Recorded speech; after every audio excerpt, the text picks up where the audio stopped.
So everybody understand the first bullet point, right? How does we go from the first bullet point to the second bullet point?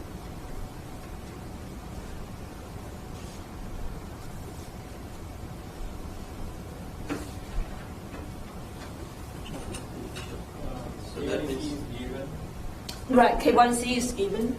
And we put a value for alpha here, let's say 2 or 3. Well, no, because alpha is actually what you need to determine, right? Because sigma 0 is given, right? That's the normal operation condition. So sigma 0 is given. What we need to decide is sigma p. That means we need to decide alpha, right? Sigma max. 6 maximum is given.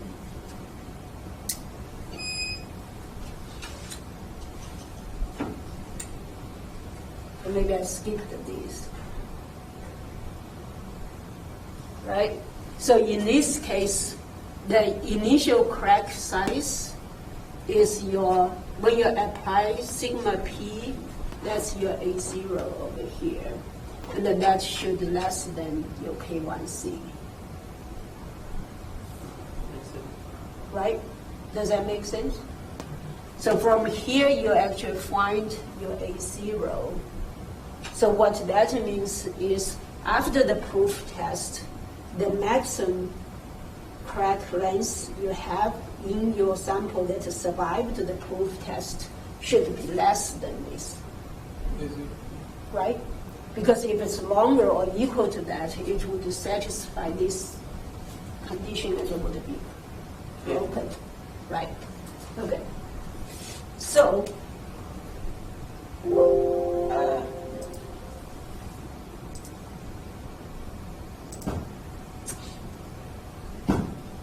so what that means is over here, we will determine my A0 over here, right?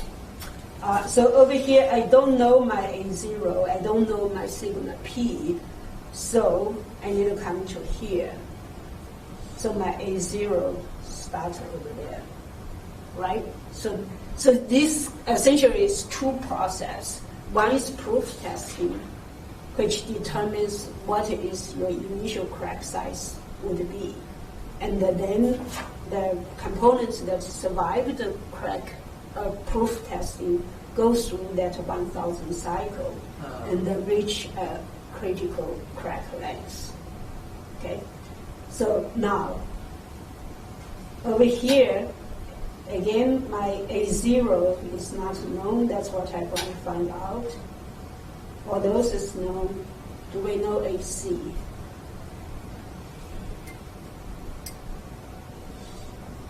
Because if we know AC, the whole problem is solved. Do we know AC? We can find out from KIC and the sigma max. Okay, that's perfect. So my AC would be come from my KC.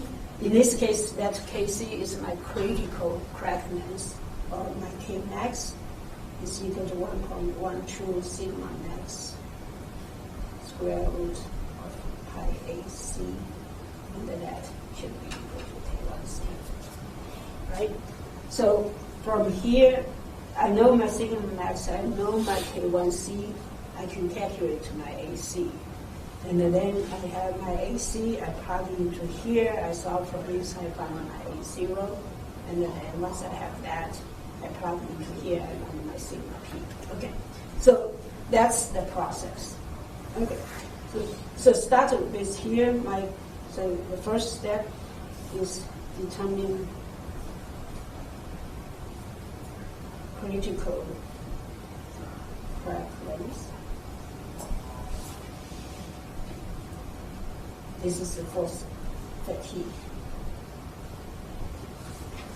Okay, so in this case, I have my K max is 1.12 sigma max square root pi AC. From that, I have my AC is equal to 1 over pi K1C.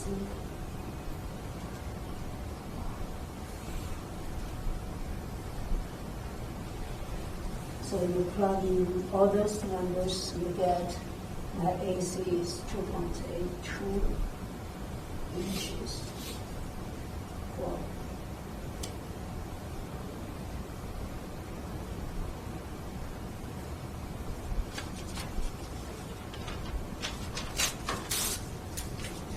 Okay.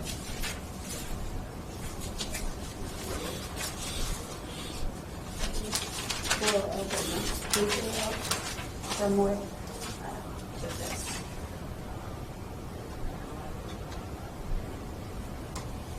okay, so that's the first step. So now we go back to here.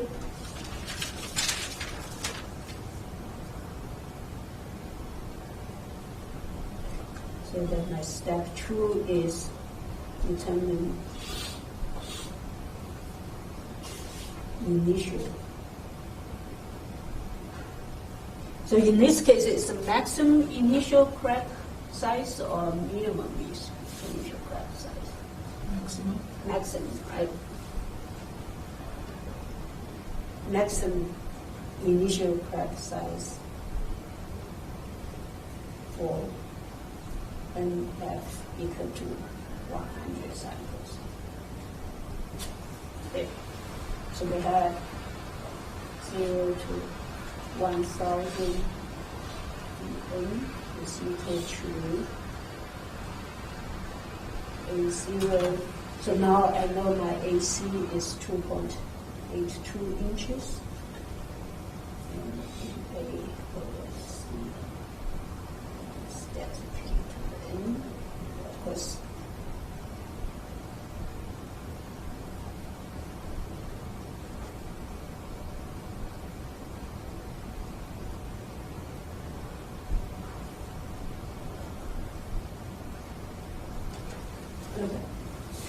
so you solve for that.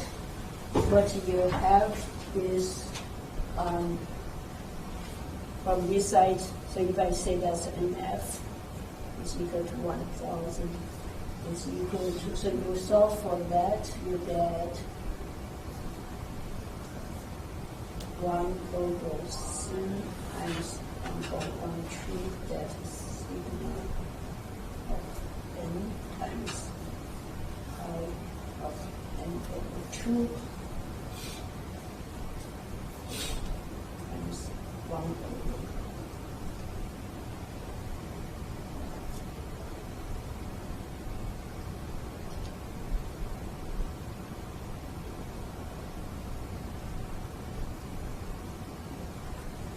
Okay.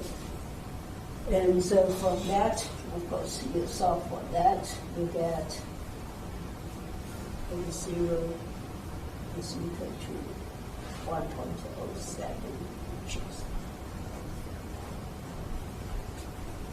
So what that means is anything that has crack lengths that less than this will be able to survive that 1,000 cycles.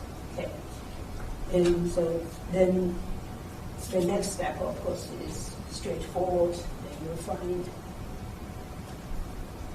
proof test stress sigma P, and so that's okay. And the proof test is 1.12 sigma P squared pi base 0 is equal to P1C. For that,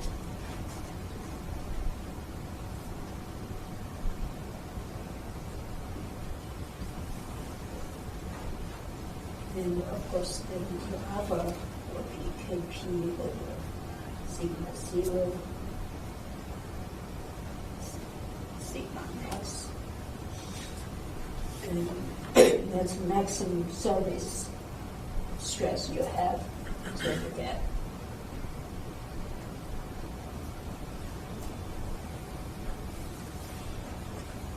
Okay, so now basically you have to, your load, external load will be 62 times larger than what you actually loaded the part will be normally take.